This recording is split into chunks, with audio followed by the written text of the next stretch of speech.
Meanwhile, in the political world, in the 2014 midterm elections, the Democratic Party, of course, lost control of the Senate. 2016, they lost the White House. Now, as the party looks to 2018, there are louder calls from within for an influx of new faces, new leadership. Does Howard Dean really want Chuck and Nancy gone?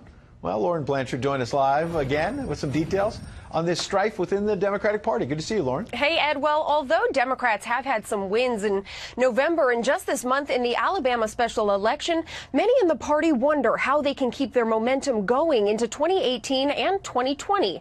Howard Dean, the former Democratic presidential candidate and DNC chair, says the Democrats need to shape up and freshen up their party's leaders. I'm very much for somebody who's younger. I think my generation's got to get the hell out of politics, start coaching, and start moving up this next generation. Dean says older party leaders like Senator Bernie Sanders, former Vice President Joe Biden, Senator Elizabeth Warren, and House Minority Leader Nancy Pelosi need to hand the reins of the progressively progressive party to someone who isn't more than half a century old. Although Sanders rallied younger voters by the millions during the last election, Dean says it's those younger faces that need to take over. Fifth-ranking House Democrat Linda Sanchez back in October said there needed to be a change in House leadership, despite assurances from Leader Pelosi she's not going anywhere.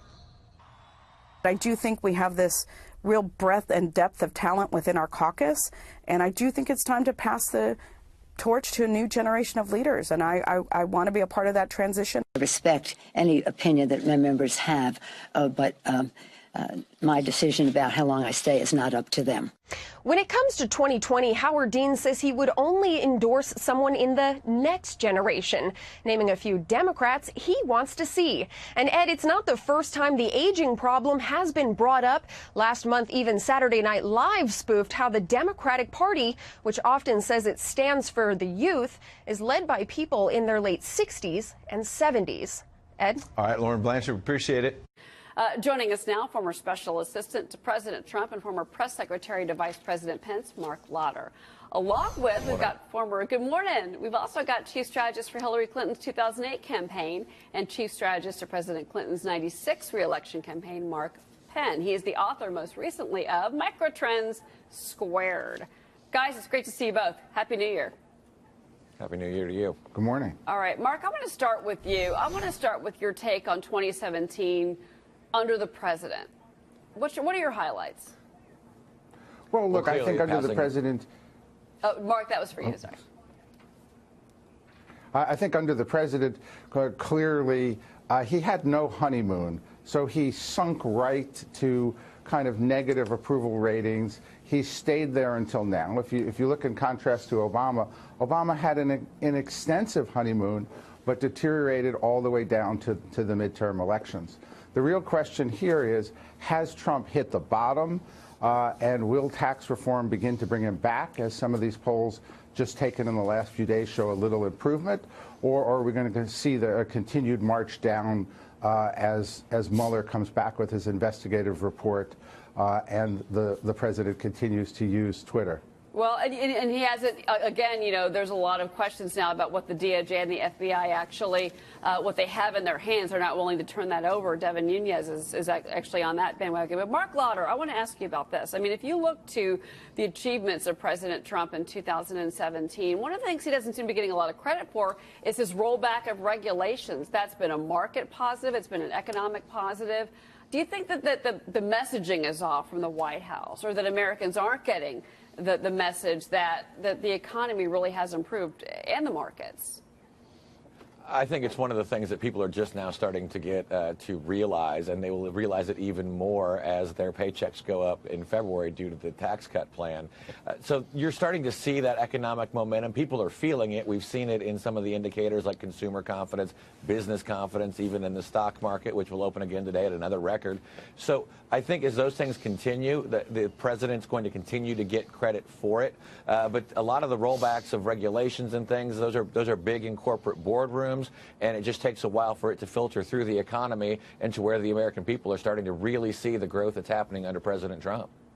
Mark Penn, Amy Holmes here from Rasmussen Reports, and I want to ask you about the Democrat strategy. It appears to be in terms of resist the president's agenda. We didn't see a single Democrat vote for tax reform, even though in the past tax reform, including corporate tax reform, has been a bipartisan issue.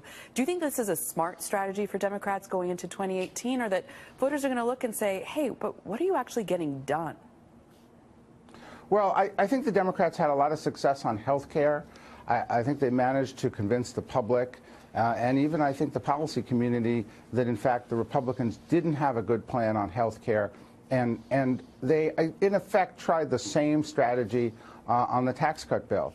I think that it's an open question right now. This is really a big gamble that the Republicans have taken. If the economy continues to grow at a 3 to 4% rate, I think that will pay off for the Republicans. If it sinks back to 2%, then it's going to appear like giveaways. Personally, I think you're correct. In the past, Democrats in Republican states would have, I think, gone along with the tax plan. In this case, they didn't. It was a big risk, I think, for the Democrats as well in an attempt to repeat what did work on health care. I think it's an open question.